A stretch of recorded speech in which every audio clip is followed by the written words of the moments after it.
Okay, I'm gonna try to make this fast. They want a tutorial. I'm gonna make a tutorial. So first, you're gonna want your samples. I already made it right here. I have my samples. And what you're gonna do is you're gonna right click it, open in SliceX. It'll open here. And then what you're gonna want to do is you're gonna want to click this little button here and do probably dull auto slicing. And then from there, what I recommend is you do is you mess around with the slicing, make sure it's all sliced where you want it to be sliced. Probably not here or here or here. You're gonna want to write like add on the note. And then what you can do is you can it's gonna say turn into region, turn it into a region, so you can cut off the end here. And then what you also can do is rename it to make it easier to know which samples are what. And once you do that, you're probably going to want to save it as a preset so it can be easily accessed at any time. Next thing you want to do, you want to go to your mixer. You can use any track, I don't know, but here we have none of these other effects matter. These are just to make it sound better, obviously. What you really need to worry about is your auto-tune. I'm using Reason Rack plugin, and in Reason they have Neptune. So what you do is you go here, you'd open Reason, and you click on Neptune. From there, what you're going to want to do is crank the correction speed all the way up. That's just so that it's going to correct to the note as fast as possible. It's going to sound more robotic the higher you crank the correction speed. Make sure Formant is turned on. Turn that all the way. I mean, not all the way. It's just make sure it's turned on.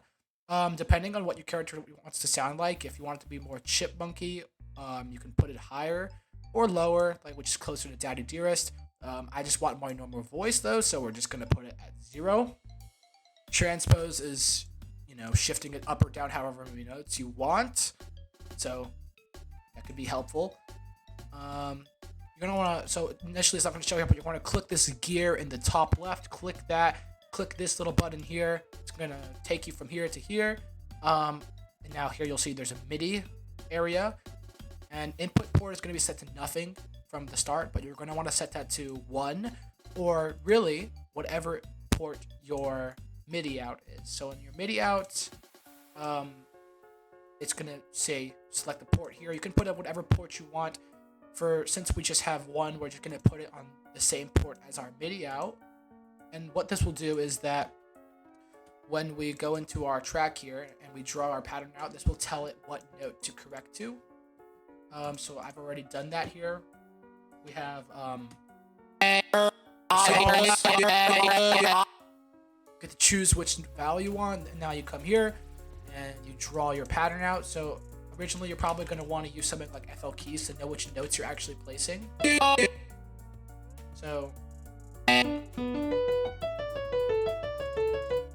then from there what you'd want to do is copy and paste that and put it into your MIDI out like this. And then you're just going to want to draw whichever values you want, and you will end up with something like this.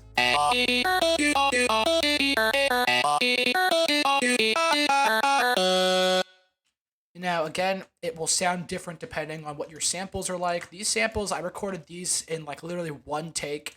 Not a lot of thought or effort went into them. But that's just kind of how you do sampled vocals like this. It takes extra time, sure, but like you can control the vowels. I don't know if anybody wants to do that. You can just do that. It's it'll sound kind of like this when you're done.